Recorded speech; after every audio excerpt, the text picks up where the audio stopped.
दोस्तों, आपके परिवार के किसी भी सदस्य पर 498 ए का केस दर्ज हो गया है और अगर पूरे परिवार को बिना किसी ठोस आरोप के आरोपी बना दिया गया है और आप यह जानना चाहते हैं कि एक्चुअल में हाई कोर्ट किन परिस्थितियों में 498 ए की कार्यवाही को रद्द कर सकता है, तो दोस्तों आज की यह वीडियो आपके लिए बेहद ही महत्वपूर्ण है।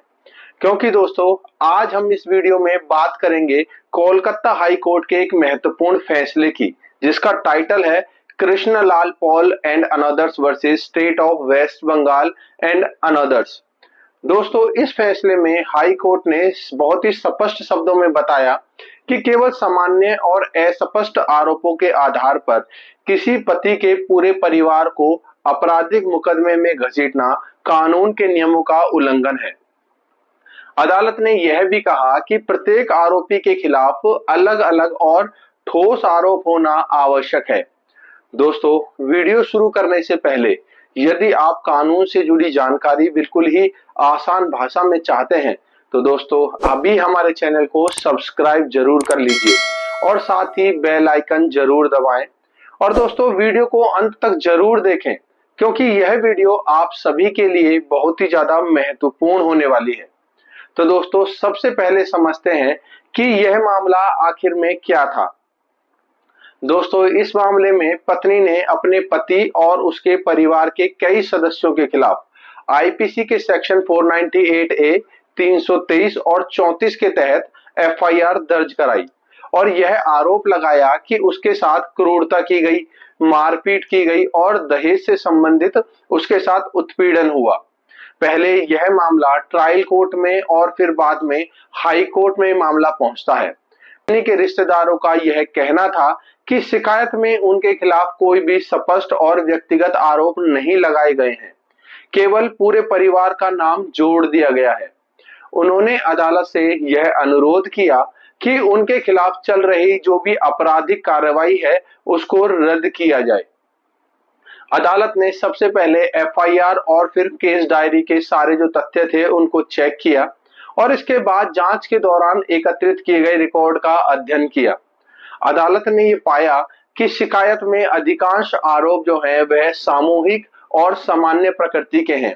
शिकायत में यह नहीं बताया गया है कि किस आरोपी ने किस दिन क्या किया, किसने एक्चुअल में क्या कहा, किसने किस प्रकार से क्रूरता की या किस व्यक्ति ने कौन कौन सा अपराध किया है।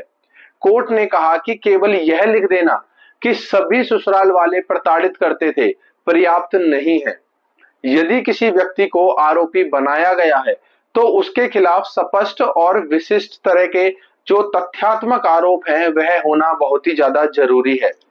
दोस्तों यह बात केवल इस फैसले तक सीमित ही नहीं है। सुप्रीम कोर्ट ने भी कई बार यह कह चुके हैं कि वैवाहिक विवादों में पूरे परिवार को आरोपी बना देना एक बहुत ही गंभीर समस्या बन चुकी है। यदि किसी आरोपी के खिलाफ कोई विशेष भूमिका नहीं दिखाई गई है तो उसके खिलाफ मुकदमे को जारी रखना न्याय संगत नहीं माना जा सकता। दोस्तों इस मामले में अदालत ने यह भी देखा कि पति की ओर से पहले से वैवाहिक मुकदमे की कार्यवाही चल रही थी। इसके बाद यह आपराधिक शिकायत दर्ज हुई है, यानी कि पति ने पहले ही तलाक का केस डाला हुआ था। हाई कोर्ट ने यह कहा कि भारतीय दंड संहिता की धारा 498 ए का उद्देश्य महिलाओं को वास्तविक क्रूरता और दहेज उत्पीड़न से सुरक्षा देना है, लेकिन इस धारा का प्रयोग ऐसे नहीं किया जा सकता कि बिना किसी ठोस आधार के पूरे परिवार को ही इस सेक्शन में आरोपी बना दिया जाए।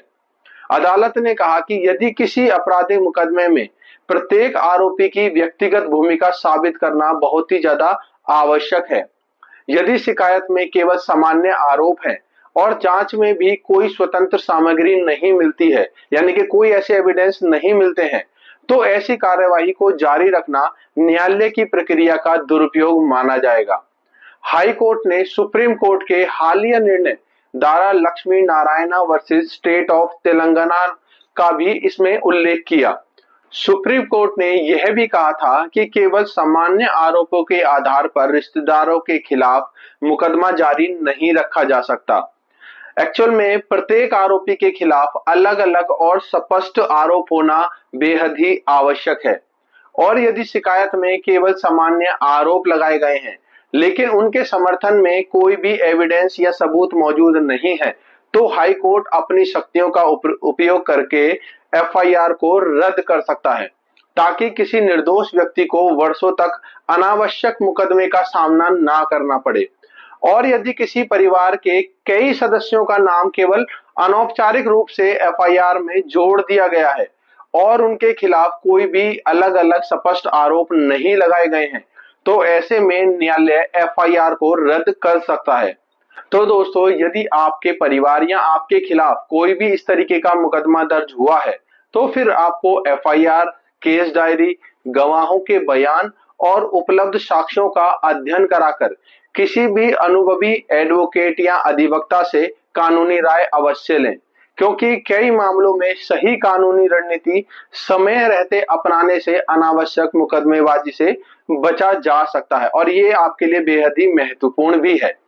वहीं यदि आप शिकायतकर्ता यानी कि कंप्लेनेंट हैं, तो अपनी शिकायत में सभी घटनाओं का सही से विवरण लिखें, जो भी तारीख थी, जो स्थान थे, और प्रत्येक आरोपी की स्पष्ट भूमिका को उसमें अवश्य लिखें, जिससे कि न्यायालय के सामने आपका जो पक्ष है और भी अधिक प्रभावी ढंग से प्रस्तुत हो सकता है।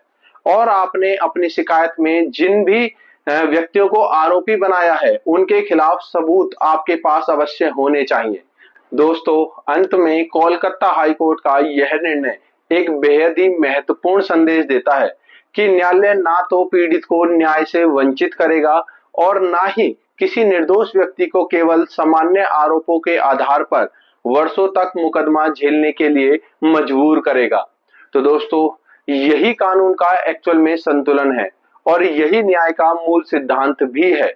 दोस्तों, मुझे उम्मीद है कि आज की इस वीडियो से आपको इस महत्वपूर्ण फैसले की पूरी कानूनी जानकारी समझ आ गई होगी।